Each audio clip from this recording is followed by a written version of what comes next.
Greetings troops and welcome back to the channel. Tuesday the 11th of June, the week is getting underway. We got a YOLO update yesterday from the Roaring Kitty. You could see yesterday he had a paper loss of only $51.5 million. The overall value of his position still well over $235 million, 5,000 shares, 120,000 calls. He hasn't made a move yet. Very interesting. What I want to do though is I want to go to the chart. I've stuck it on the daily because you can see it a bit better. If you watched yesterday's video, you will notice these lines I've got on here. If you haven't seen it, go and check it out. These are historical lines. They've been on my chart for ages, really. I've cleaned it up a little bit since last night. But what I found interesting was watching the price action yesterday, bouncing along. If I stick it on the 5 minute, you can see yesterday we were bouncing along this area. It's at 23.70. It's around $24. Let's round it up a little bit. And I was thinking, that's interesting. And this is the kind of action I would expect to see if they're selling those 75 million shares. But I thought, let's just take a quick look back because that is acting as quite good, strong support there. So I stuck it on the daily. I took a look back in history. Now you can see where I've been marking up these charts as we've been going through this journey. I mean, that's a year ago I was doing this, and they're all still on there. You see there the double bottom there, and we got the pop up.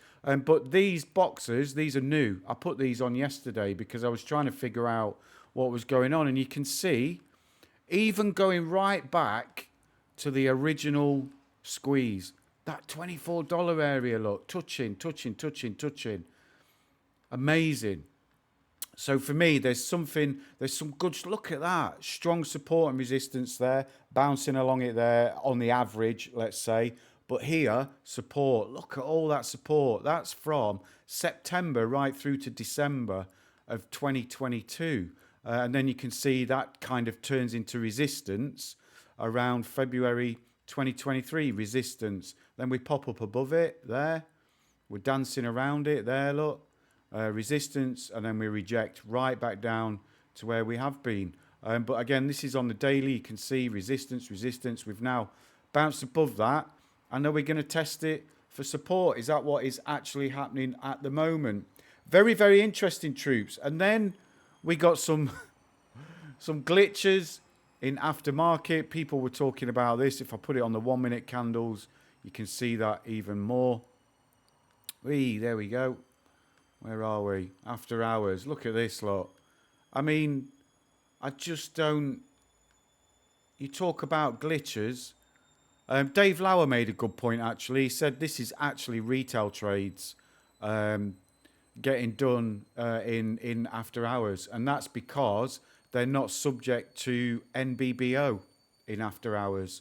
So they can do what they want, and they're all getting filled at the higher ask price. So very, very interested. But the thing to take away is Roaring Kitty has not made a move yet. Still got his shares, still got his call contracts in place.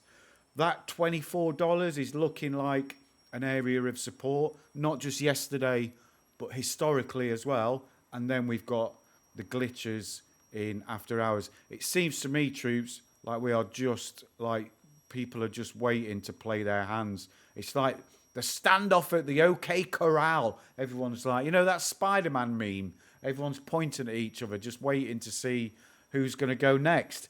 So that's it for yesterday, troops. They were the key things that I picked up on. What did you see? What are your opinions on these glitches? What do you think about $24 at support? What do you think Roaring Kitty's next move is going to be? Do let me go down. Let me go down in the comments. Do let me know down in the comments. With that being said, troops, I hope you found this helpful. Again, I don't do price targets. I don't get into the finite detail. I like to just give a general overview of my observations. Have a great day, troops, and I'll see you in the next one. Cheers.